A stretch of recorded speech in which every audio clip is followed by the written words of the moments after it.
Magsasagawa ngayon ng Meeting de Avance sa Philippine Arena sa Bukawi, Bulacan si senatorial aspirant Rodante Marcoleta. Bukod sa Philippine Arena, bubuksan din ang Philippine Sports Stadium para sa mga dadalo sa naturang pagtitipon na magsisimula po yan alas 4 ng hapon hanggang alas 7 ng gabi. Aba, bukas naman para sa lahat ng nais dumalo sa naturang pagtitipon, unang naglabas ng traffic advisory ang Quezon City Government dahil po sa inasahang dagsa ng mga supporters ni Marcoleta sa campaign rally nito.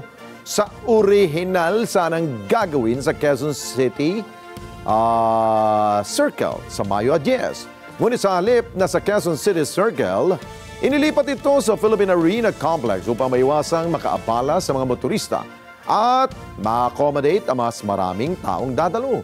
Bago ang Meeting de Avance, sunod-sunod ang mga ginawang motorcade ni Marcoleta sa Calacang, Maynila. Noong linggo, kasama si Marcoleta sa campaign rally ng PDP Laban sa Quezon City, kung saan dumalo si Kitty Duterte at ang ina nitong si Hanilet Avancenia.